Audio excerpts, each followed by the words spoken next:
Hi, and welcome to Elevate Your Leadership, Mastering Empathy and Accountability in Crisis.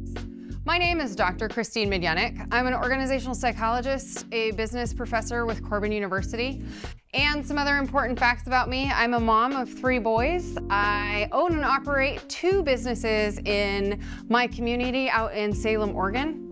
And most importantly, pineapple never belongs on pizza. So that gives you just a little insight into who I am as we go through today's conversation and talk about leading in crisis and what it really means to navigate hard things with our teams in our leadership positions. Now, what I want to focus on first is that leadership is a practice. Leadership styles is no longer applicable in a workforce today where we have 5 active generations, we have more cultural diversity than we've ever seen before, and we have a ton of change coming at us at lightning speeds. So it's really important that we stop focusing on our leadership style and we do start focusing on a toolkit and keeping those tools sharp. Today, I will share a tool that will offer you a way to quickly assess if your team is in a space to innovate or needs some additional support. You'll also walk away with more grace and empathy for yourself in your leadership position, and hopefully your teammates as well. Now, I do want to point out that leadership is not just titled positions, it really is about influence and impact. So whether you are influencing at home, in your community organizations, or your formal leadership roles, my hope is to leave you with something that will impact all of those spaces in your life. Because as they say, all ships rise with the tide. Now, I want you to take just a moment and close your eyes. I want you to think through the view at your very favorite spot in the world, somewhere you've traveled or somewhere you dream of traveling. I want you to think through what it feels like as you look on the horizon. Do you feel peace? Do you feel perspective? Do you feel an opportunity to be creative and innovate? Now, this represents your best self. And this is what I like to call penthouse brain. Now, as we go through the next several ideas, you're going to get a really good idea of how penthouse brain develops. This tool is critical as part of your leadership practice, and I call it the elevator. So I want you to go with me on this journey as we talk through crisis, our elevator moving, and how we develop the floors. Now, first and foremost, as humans, when we enter this world as infants, we have survival mechanisms in place. I call this basement brain. Basement brain is where we do fight, flee, feed, or really primal responses to crisis. Now, penthouse brain, on the other hand, is again that space of our best self, our innovation, our creativity, our ability to navigate difficult things throughout the day, throughout the week, throughout the month. Now, if you've ever had an opportunity to meet with a toddler, you will know that their version of crisis is really a lot different than ours as functional adults. Now, think back on a time you've interacted with a toddler, and maybe you haven't, but here is what I will share with you. If you are navigating a conversation with a toddler, things can go from really fantastic to really not good really quickly. And the reason for this is because their elevator has only gone up 2 floors. It has only developed 2 floors. So their very best self is a 2nd floor penthouse.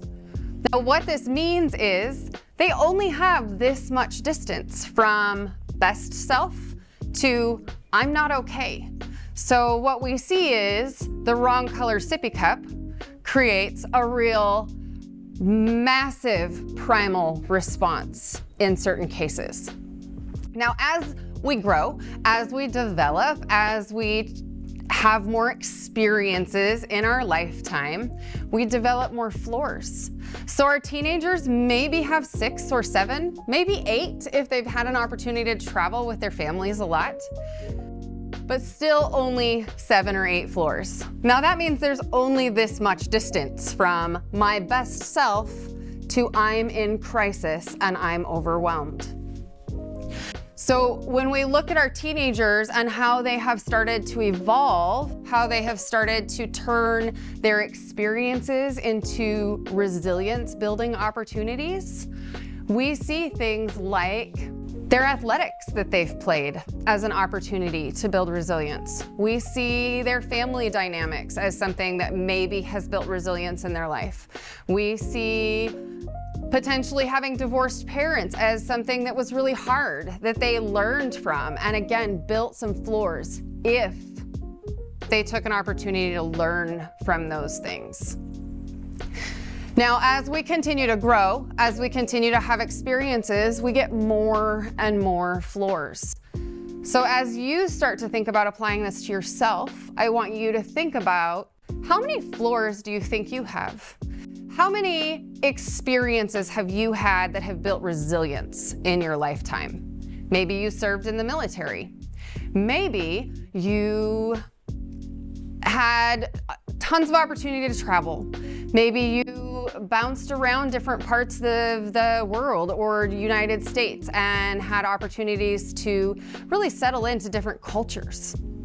Those would all be resilience building experiences.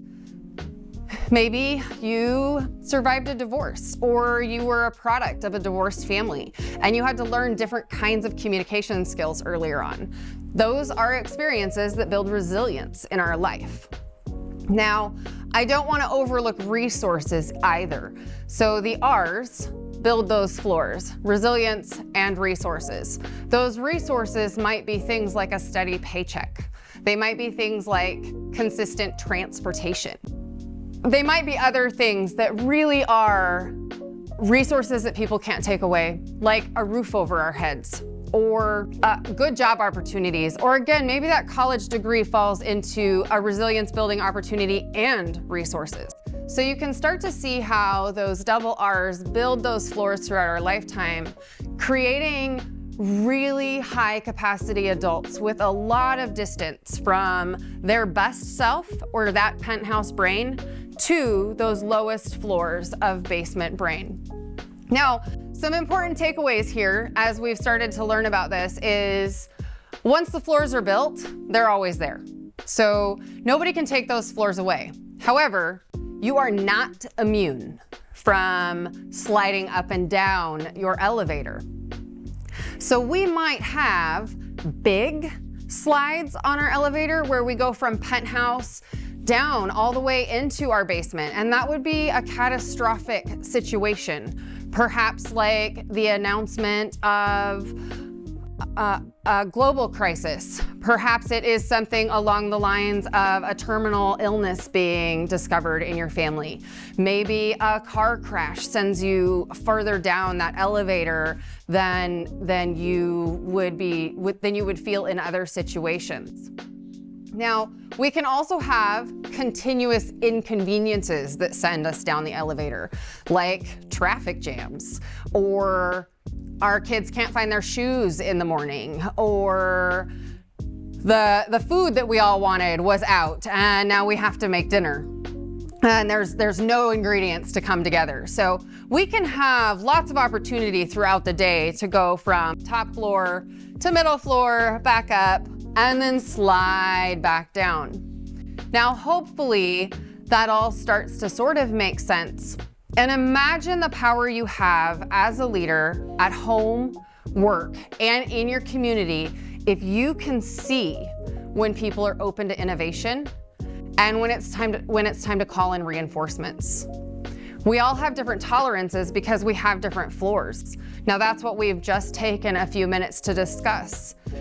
And what I want to really remind everyone about today is how important it is in our leadership and our empathy to recognize with young adults, with children, with young adults early in their careers that they don't have as many floors yet. And imagine the empathy that I can then show when I can recognize that there is a different distance from my best self to my worst self. So that distance starts to represent the tolerance we have to crisis. And again, as a reminder, our small children only have a little bit of distance, and our teenagers have a little bit more, and our young adults have a little bit more. But as you have navigated your professional career or other opportunities or grown your own family, you start to build more and more and more floors, creating more and more tolerance for crisis. Now, this is where we started to see during a pandemic different responses to the exact same information, because we had different tolerances for what felt like a crisis, what felt like something that needed immediate attention. And again, you can start to think of those toddler moments of how things seem so big, or those teenager moments that seem so catastrophic. And as adults, we sit back and we go, this is not a today problem. So give that some thought as you are navigating your leadership journey, and really being honest about how many floors the people around you might have to start with, and then really importantly, what floor are they on at any given time. Now, I've given you some of the science around building floors. I've given you some concepts that create common language, which is really powerful in our organizations. Here, I'm gonna take you on a journey of my own rise and fall from penthouse to basement. A little bit of a vulnerable moment for me, because ultimately it seems like such a silly thing in the grand scheme of things. But in February of 2020, I started my dream job. Or I thought it was my dream job at the time, and I had spent 10 years working towards that job. Now, keep in mind the amount of resilience that is built during a journey of 10 years of goal setting and trying to attain something. So February 2020, started this job. I'm in my penthouse because I have achieved a huge goal of mine, and I am working from home for the first time. My office mates are my four-legged family members, and I always love the fur children. They are wonderful office companions. And I just had a lot more flexibility to juggle all the different things that sort of come up as a mom that's working and doing all the things. Well, if nobody's bells went off in those moments, February 2020 was about 4 weeks before the world started to change in some fairly big ways. In March of 2020, the government started to announce shutdowns. And I started to think from my penthouse, well, that's not terribly convenient, but I have resources, I am resilient, I'm inconvenienced, because now I am working from home with 3 children at home. And the number of snacks, the number of interruptions, the number of things that I was juggling to just keep everybody on a schedule per day, I was inconvenienced. But I was still maintaining quite a lot of perspective, because my penthouse was way up here and I dropped a handful of floors because of the inconvenience.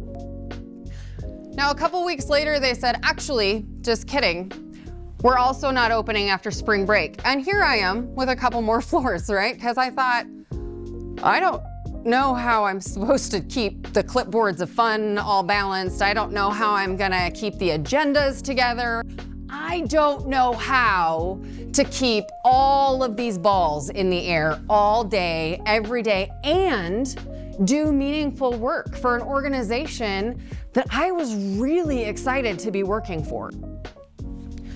So we didn't open after spring break. My elevator keeps going down, down, down a little bit more. And then they decided we were also not gonna open before summer break came upon us. And I thought, oh boy, that is really inconvenient. As a working mom, as a mom with 3 boys, I'll be 100% honest, summer break is always a little extra stressful for me.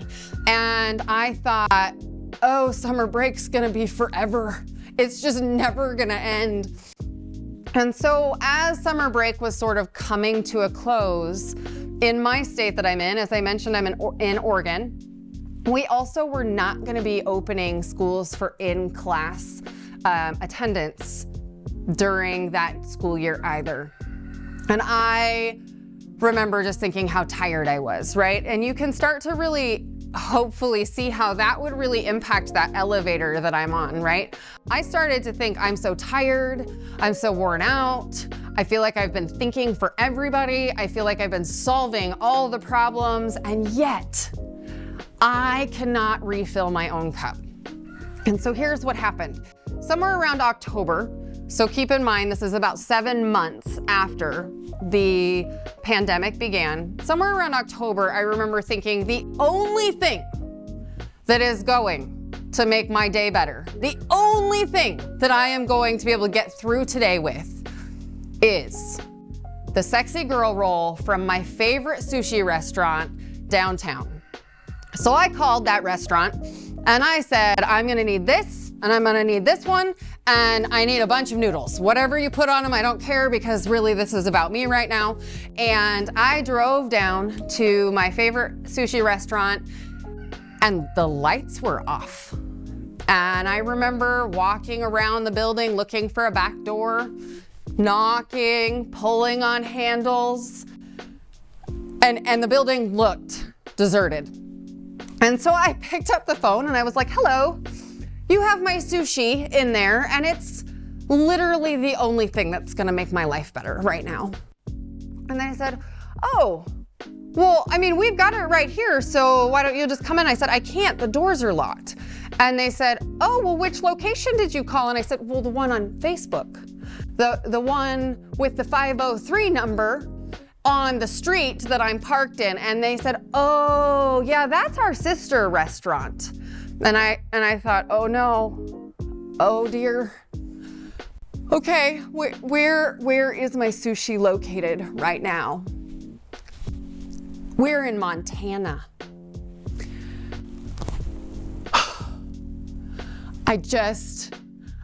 In that moment that has now been dubbed the sushi crisis of 2020, in that moment, I felt broken. Now, that's not a very reasonable response to having to switch gears for dinner. But the next thing I did was I called my husband in tears. And I picked up the phone, he picked up the phone, and he goes, hey, how's it going? Are you coming back with dinner? And I said, no, my dinner's in Montana. And he goes, oh, well, we can figure something out when you get home. And I thought, oh, no, you didn't. We will figure out nothing. We are done figuring things out. We are exhausted. And that man, love him dearly, goes, you don't seem okay. And I said, you know, I don't think I am. I don't think I'm okay. I feel really tired. And if I'm really honest, I feel really angry right now. And so I drove home and really recognized over the next several days, after he sort of ushered me into timeout, mommy timeout is what happened next. But as he ushered me into that space, I really recognized how limited my capacity had become, because I was navigating much of my decision making in a barely above survival mode kind of response. Now, maybe if you take a minute to think about your own sushi crisis of 2020, you can start to think about, oh yeah, I also have had those kinds of moments that I'm not being totally rational. Now, there's a lot that moment taught me.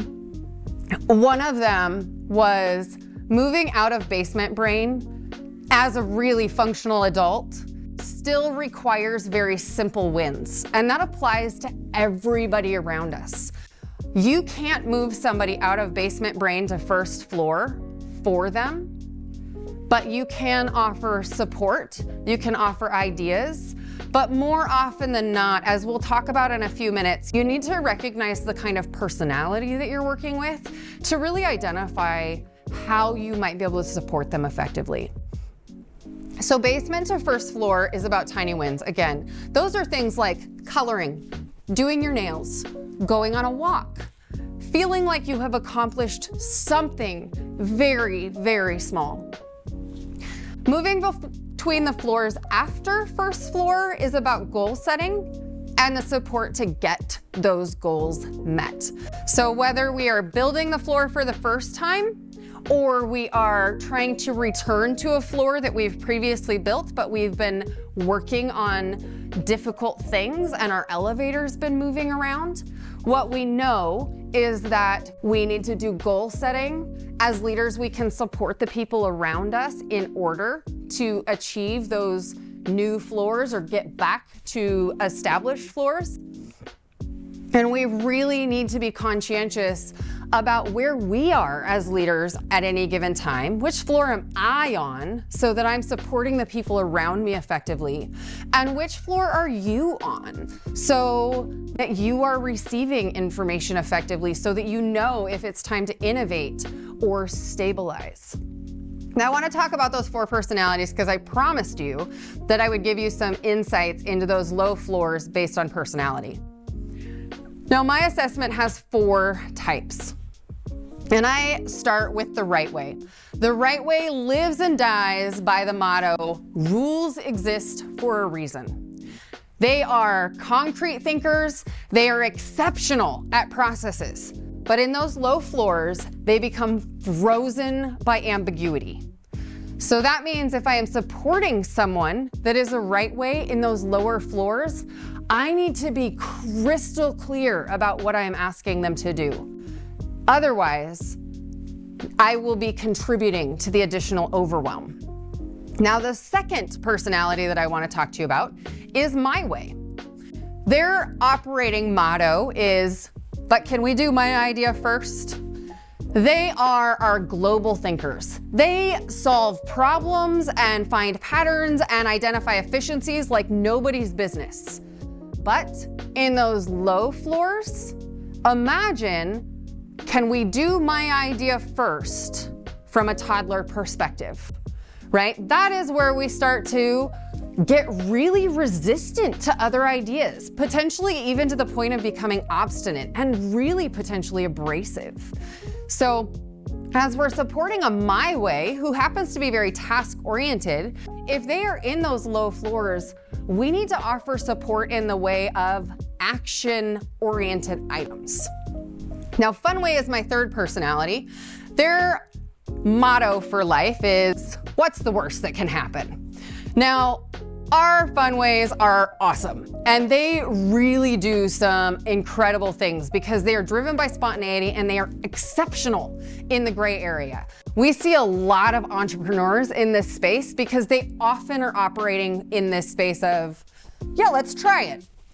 Now, imagine that on those low floors though, right? And those low floors is similar to how we would behave as a 2-year-old or a teenager.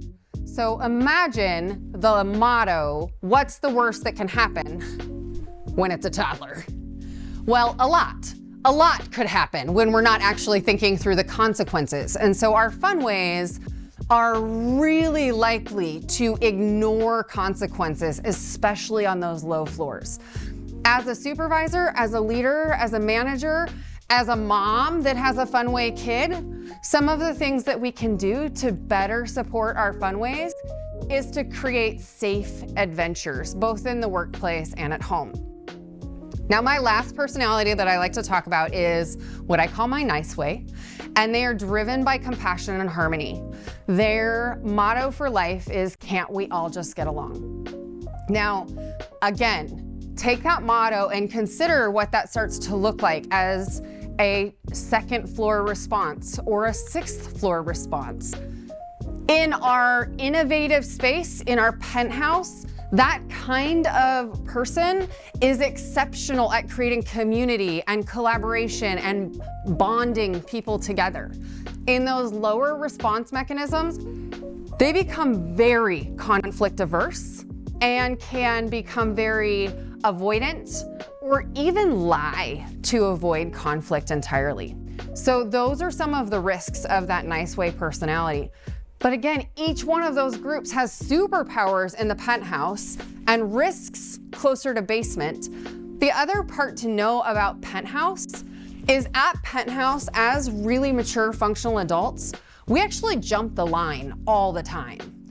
So as a supervisor, I might recognize that my team needs process and procedure. Though my natural tendency is not right way, I jump the line into that methodology quickly because I have energy, because I can innovate, because I'm in my penthouse, my best self. And I have developed those skills as a functional leader, as an agile leader. I'm consistently thinking, how do I serve my team? But as I become more fatigued and more tired and closer to those lower floors, jumping the line becomes exceptionally more difficult. Now, if I'm teaching in the classroom at the university, I jump my line all the time to Funway because I believe people are gonna learn more and be more effective in the classroom when there's a little levity involved. And so I jump that line all the time. But again, if I'm tired, if I'm operating in those low floors, I become rooted in my most natural self, and it becomes more and more difficult to jump the line and serve people from the lens they need. Now, in our leadership, when we create an environment where we know what to expect there and we know that it's safe, that sometimes I'm gonna be jumping the line and sometimes you're gonna be jumping the line, we create a level of psychological safety that lets everybody know that some days you're not gonna have your best day and some days I'm not gonna have my best day.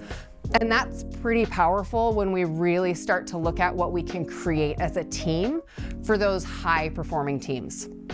Now, when you consider your penthouse and basement, when you consider the penthouse and basement of those around you, again, whether it's at work, whether it's at home, whether it's with your community organizations that you support and serve, this becomes really important to consider how I show up, right? We're looking at emotional intelligence here. We're looking at the emotional intelligence in a space of saying, am I aware of what floor I am on?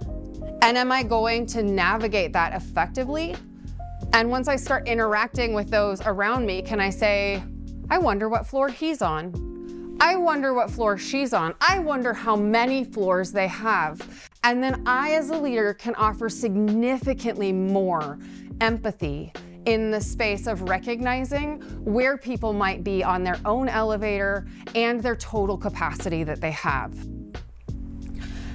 We create common language when we start using something like the elevator in our leadership practice as well. We create an opportunity for people to go, fourth floor, boss, today's not a great day for that. Or we create language for people to say, I'm in my penthouse, give me the new project, I'm super excited.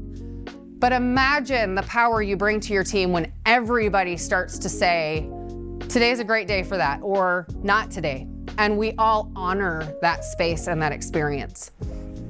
Now, something that's really important when we're talking about crisis and when we're talking about how our bodies respond to crisis is that a lot of times real and perceived crisis creates the same response in that elevator. And so we can see people have some similar reactions to a perceived crisis as they would real crisis. We also know that extended periods of mild crisis can be as difficult as a large immediate crisis. And so it's really important in our leadership that we're not comparing crisis. We're not going, well, that doesn't seem as bad as this one, and that doesn't seem as bad as this one. We all have our stuff. And often what we see in our leadership is not all of it. Often what we know in our own leadership practice is that we are not necessarily even aware of all of our own stuff. And so how could we possibly be aware of everybody else's stuff? Remember that what you can see is likely only the tip of the iceberg, and that psychological safety is created with trust. If nobody's ever venting, if nobody's coming in and saying, today doesn't feel like the day to innovate, if nobody is indicating that they are in overwhelm or approaching overwhelm, you are likely missing psychological safety in your environment. And it's probably time to do some team building opportunities that really create that common language again and create permission to have good days and bad days and all the things in between. Now, a couple things to keep in mind with the elevator. The elevator honors that people bring a lot of experience and narratives into the workplace. That reminds us to consider those things as leaders without assumptions. You'll see this target here, and the center is always personality. I believe with everything in my being that we are born with the seedlings of a personality, and our experiences shape how that personality shows up in the world. The next ring is beliefs. Our experience shape our beliefs shape our actions, and our actions impact our results. Now, as leaders, it is easier to tackle things at action, but those become non-sustainable results. And I'll give you a super simple example of why that is. Imagine for a moment you are headed to the kitchen for a cookie in the cookie jar, and somebody looks at you and says, "You don't need to eat that cookie right before dinner."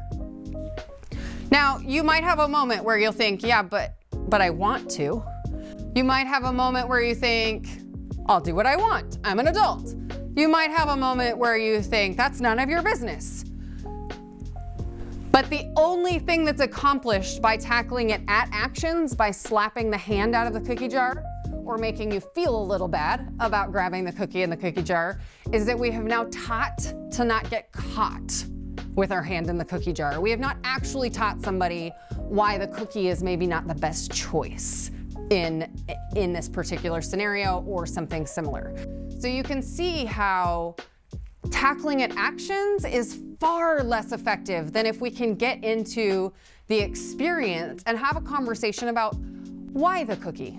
Why would you want to have a cookie right before dinner? Let's talk through that and see what you believe about that cookie. Now, that's an oversimplified example for sure, but hopefully it gives you enough insights into the importance of tackling things at the center rings rather than the action ring. Now, I've given you a couple of tidbits about those personality types. I love digging into that space a little bit more, so I want to give you just a few more pieces. When we are communicating with My Ways, right? Our communication in our leadership is one of our key tools. Our My Ways are heavily task-oriented and very much focused on action. And so all communication in the workplace should be focused on the action items, right? I like to think of a character in The Notebook when he just stops and he goes, "But what do you want?" That is our My Way through and through. Just what do you want? I don't want the story. I don't want the procedure manual. I just need to know where I'm going, and then I need you to let me get on with it. Now, our Right Ways, on the other hand, they're gonna want all the details and all the history of why the decision's being made. So when we're communicating with our Right Ways, more is more. More detail, more information, more data. When we're communicating with our Nice Ways, remember that this is a relationship-oriented person, and so we really do need to connect on the human level before we get into the taskness of things. We really need to connect and check in on how they're doing as a whole. Now, our Fun Ways, remember they're spontaneous. They are also relationship-oriented. They're also the easiest to probably distract. And so it can be really important that we are clear with them, but as we are navigating communication and as we are trying to convince them to go on a journey with us, we want to encourage them to explore. And when I say we want to encourage them to explore, what we really want to focus on is we're going to tell them we're at point A, we're going to point M, and we want them to sort of navigate that journey in a way that's sort of fun for them. Now, you will find that you'll need to give some specific parameters about deadlines. Otherwise, a little bit of the squirrel situation can happen. So keep that in mind as you're communicating with each of those types. It's really important that we consider the lens they need and not the lens that we come from if we're going to be most effective in our